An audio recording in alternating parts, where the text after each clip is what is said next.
So we've used attribution tools since about 2021, and this was back when iOS released.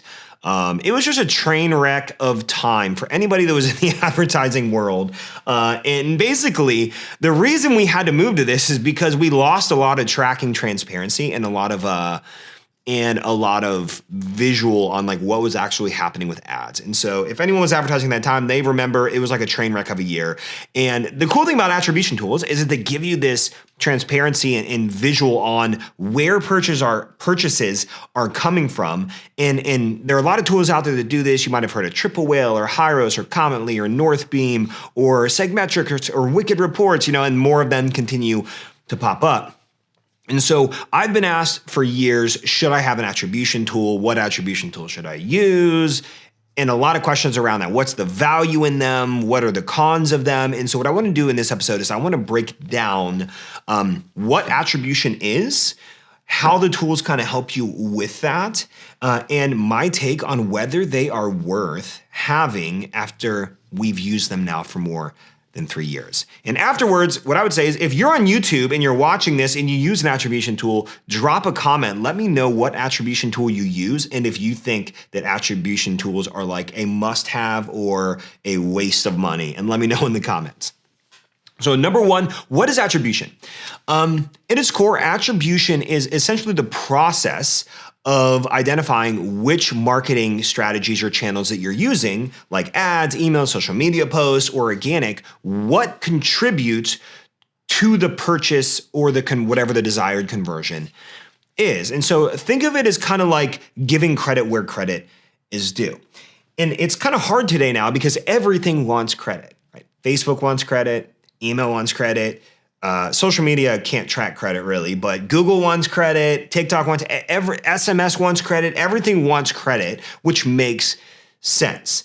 And so you really do want to know what marketing channels you're using, what things you're trying, what's actually driving customers to take action. So it's very valuable to know, hey, I'm attributing this sale to this source.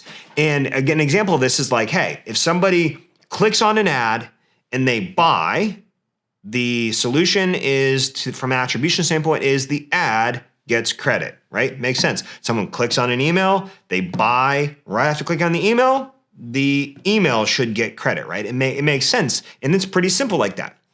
But what about someone clicks on an ad, they go to your website, they don't buy, but they join your pop-up. Then they get emails for 3 weeks. They open all of the emails. They click on a couple of things. And then they have an email that they get about your they see your social media profile. So they go follow you on social media. And then they're engaging with you in your post for about 2 more weeks on social media. And then they search in Google and then buy from a Google retargeting ad. Ooh, that's a little bit more complex, right? That's a lot harder because the problem is, they're outside of the window in which Meta could even track that the conversion came through, because Meta has that a 7-day click, 1-day view, and there's some little areas you can break down and see up to 20 days out. But if you're 5 weeks out, you've now fallen outside of that range for Meta to be able to track and close the loop on that conversion because it technically came from the ad. And then the next question is, well, like, hey, email helped, right? Does email get credit? Social media helped. Google, however, was the last click because they did an organic search for your brand name and then they clicked on your Google ad. So was it organic? Was it Google? And so this is the kind of questions that we have to decide how we want to answer, because there's no right or wrong with attribution. And so if we look at it like attribution, most people look at it as there's only one way. You have to look at like most attribution works on what's called last click. So you may have seen things like last click. What's the last click source? Like that's why Facebook works on 7-day click and 1-day view. And everything is based on what's the last thing that clicked before they bought. Well, attribution tools, what happens is where they come in, like TripleWhale or Hyros, where they come in is they track the first source from the moment somebody enters your website and your system, and then it tracks every single step from that point moving forward, well beyond the window in which Facebook can actually store your cookies out of those 7 days. And so attribution tools like TripleWhale or Hyros will say, hey, this person clicked on an ad on January 1st, and then they joined your email list, and they got all these emails, and they visited the website 6.5 times, and then on March 31st or March 30th, they ended up placing an order from a Google ad. Well, an attribution tool like TripleWhale or Hyros will know they came in through this Facebook campaign, this ad set, and this ad, everything that happened in between, and then it'll know that Google was a retargeting ad from Google was the last thing that they actually clicked on before they bought. And so the cool thing about attribution tool is it's gonna allow you to decide how you want to assign credit based on what you're trying to do. Like, so if you're looking to see what traffic sources drive the best new customers that have never heard of us before, you can look at first click and you can say, okay, I want to say where are the first click conversions coming from? Meaning, what are the traffic sources that are driving people that are the first click? But if you're looking to see the last click source that people actually like, what the last thing is most people are clicking on before they're buying, so you can go invest dollars in improving that area, then you could easily see that. You could say, hey, I want to look at last click. Or if you want to be super nerdy, there are models that called like scientific that allows you to say, hey, I want to give first click credit for the first 30 days or X amount of days. And then after that period of time, I want to give credit for the last click. And we usually like to use scientific. And so when iOS 14 rolled out, you could see why we moved to this right away, because cookies with iPhone expire after 7 days. You can't have these cookies that sit in people's browsers forever, and then you could get really good accuracy on your tracking. And so what we did was we moved to a lot of these tools years ago. We've been using them for a long time. And what we would do is we would use it as our true north, like our true North Star, right, for decision making when it came to media buying. In fact, like we required for years all of our clients on the agency side to buy it for transparency and to help us become better advertisers and make wiser decisions. And but here's the problem with attribution tools. And I'm coming from like behind the scenes, the belly of the beast. Like we have been doing this for a long time in a lot of accounts. And here's the problem with attribution tools. Number one, they're pretty expensive. I haven't found a tool that is less than a couple $100s a month at a starting point that's worth anything. So if there's one that's like $48, it's usually, or $49 a month, it's usually very poor at tracking and it doesn't do what it needs to do. Generally, you're going to be at $300 to $500 a month starting to find an attribution software that is worth its weight and actually produces something, data that is like actually helpful. So number one, problem is it's pretty expensive. Number two is that Meta or Google or TikTok or Snapchat or whatever ad platform it's integrated with that tool, they don't optimize based on the reporting of your attribution tool. They optimize based on what they know and their algorithm.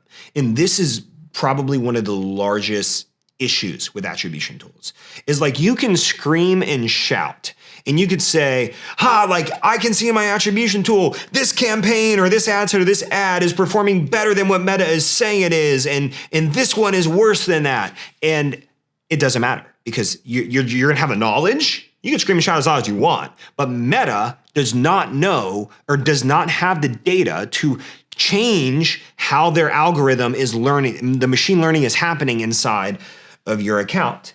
And so the question you really have to answer is, how valuable is it for you to know what campaign, ad set, or ad is performing if Meta doesn't do anything differently based on that?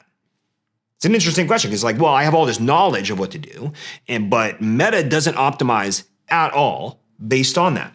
And like you can go in, so one of the answers is, well, you at least can go in and kill stuff or turn things off or amplify things that are doing, that you know are doing well. Like you go and say, hey, this campaign or this ad set or whatever it is, I'm going to increase the budget because I know by the attribution tool it's saying it's doing great, even though Meta says it's doing poorly.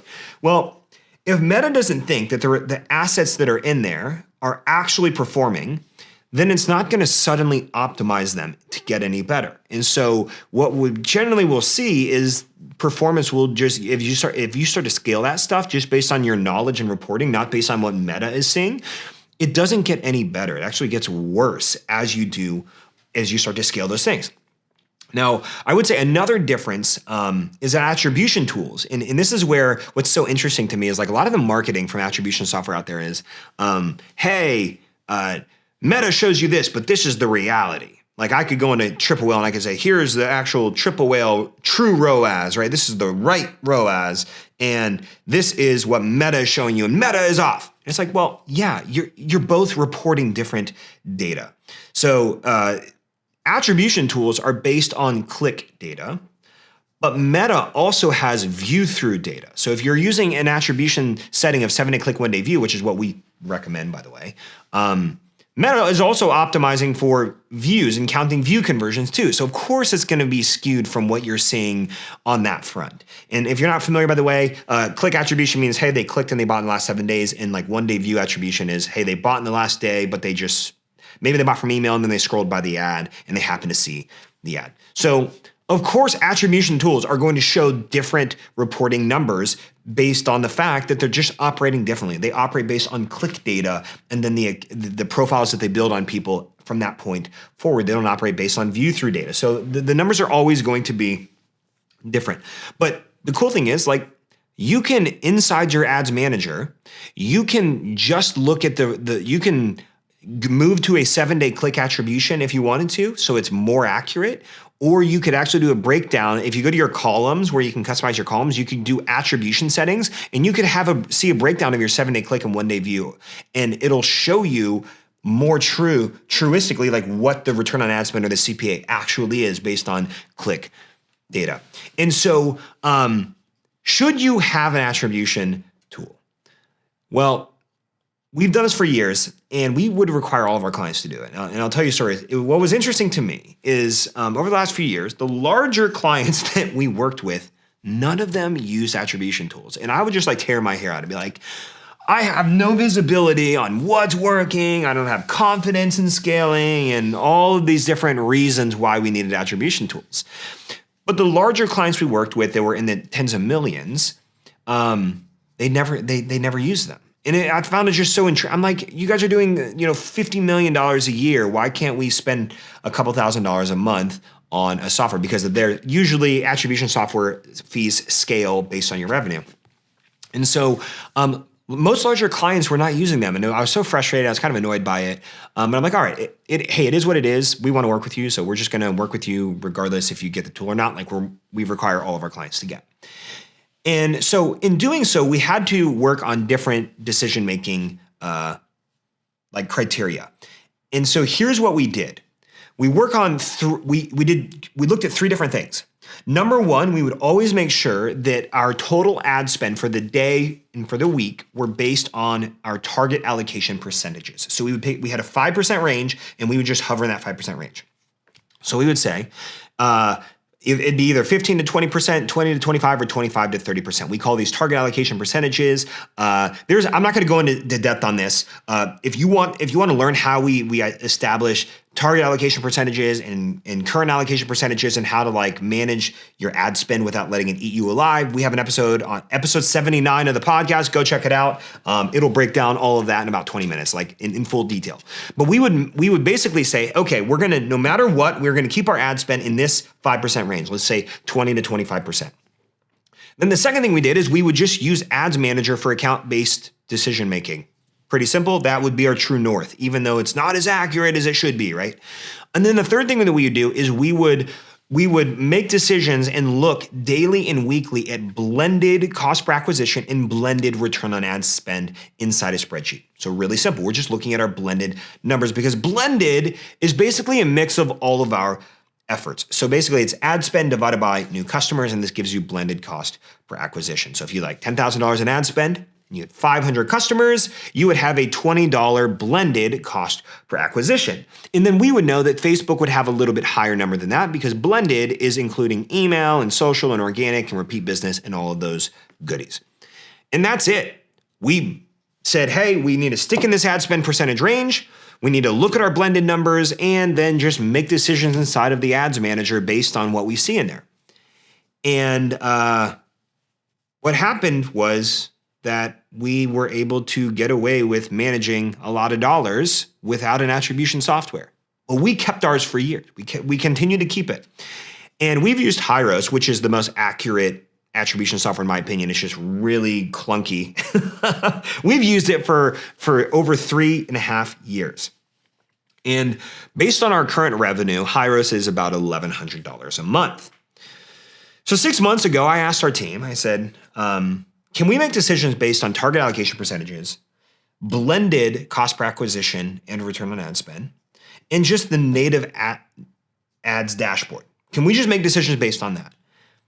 Well, we decided to try it for 2 months, and we did it for 2 months, and we did it for 1 month, and our decisions were all the exact same that we would have made knowing that we had the software. And then we got it in the second month, and we made the same decisions that we would have made with the software. And so what was interesting is by month 3, we're like, okay, we can look at this tool to see stuff and look at all the numbers and everything, but we're just making decisions based on our allocation percentage range of budget that we allocate for ad spend, our blended numbers, and just the general native ads dashboard. So performance didn't change. We kept doing it, but now we just have $1,100 more per month that we are then now putting into producing more customers. And so as you gathered by that whole little segment there, we have officially 3 months ago, we got rid of our attribution tool. And we had not used it for 3 months prior to that because we wanted to try to say, hey, can we do this without it? And we were able to. And so should you use one? Maybe. Probably not though. If you already use one, I do want to give that there are 2 kind of cases for using an attribution tool, in my opinion. Or actually 3. Number 1 is if it is a super teeny tiny percentage of your revenue and it's really affordable. Not something that scales to be like $4,000 a month if your revenue reaches a certain threshold like most of them do. So if it's a small amount that you could pay a really teeny tiny amount and you want to have the data and the knowledge on the reporting, okay, great, that's awesome. The second case is if you want a better understanding of your full customer journey. An attribution tool, like it kind of helps you get this whole picture. I do think it does this really well on how like your customers interact with your brand before actually converting. Like you can look at the key touch points along the way from first click all the way to that final click, and you can get deeper insights on like, hey, what are cohorts of people doing? How does their lifetime value ascend and grow from month 1, 2, 3, 4, 5, 6, and beyond? So I do like it for that capability. However, you can get a lot of that data in other tools like glue.io and some other just data reporting tools. You're able to find lifetime values. You can look at cohorts. You can figure out a lot of the data on your customers without an attribution tool. But if you want to understand every little element of the customer journey, you can do that. Personally, I don't know a lot of even big brands that make big decisions based on understanding that. And the final reason I think maybe the case for attribution tools is just helping you avoid like last click bias. Like if you want to identify marketing channels that are really working for you, then it's kind of nice to not always focus on last click because well, to be fair, I'll save you a lot of time. Ads are always going to be first click, and then email and SMS and retargeting campaigns are always going to be last click. So a lot of times we become biased to whatever the last click is, when in reality, most of the time, the last click that someone does before they buy is usually some form of retargeting because they are a warm or hot person. That's usually the last click. And so ads are generally the first click data, and then the last click is actually SMS and email and retargeting campaigns. So you know what? Maybe that's not even a case for an attribution tool because you could still find most stuff is coming from your ads anyway, and you already know that retargeting is going to capture a lot of it along with email and SMS. So ultimately, I would just say this is I've changed my position on attribution tools kind of over the years. Now I just believe that looking at your business from a bigger picture and then using target allocation percentage range, blended numbers, and then simply using your native ads manager dashboard to make ad buying decisions is okay. And most of our clients do not use attribution tools. And the ones that do, they don't rave about it. They don't rave about how they have to hop between 2 dashboards to try and make decisions and do the edits and all of that stuff. It's nice to have the data, but if Facebook or Google are not optimizing based on that data, but rather it's only serving a reporting purpose, then you have to ask the question, is the information that I have so powerful that I will make that much more money from having this data? That's a question you got to answer. But for us, we no longer believe that they're necessary unless it fits the criteria of being super, super affordable. And most tools out there right now that do what you need, they just simply can't do it for an affordable rate, or a rate that is such a teeny tiny percentage of your revenue. That said, could you help me out? I would appreciate it. Could you rate this podcast? If you're on YouTube, go ahead and subscribe. And then, of course, if you're not inside the Ecommerce Alley Facebook group, what are you doing? Go join. There's like 8,000 of us hanging out in there. We have like stuff that we drop in there. We do live streams. I think about once a month right now, every other week. We'll do a live stream in there occasionally. We share things in there. We share some posts. We support people that have questions about their ads in there.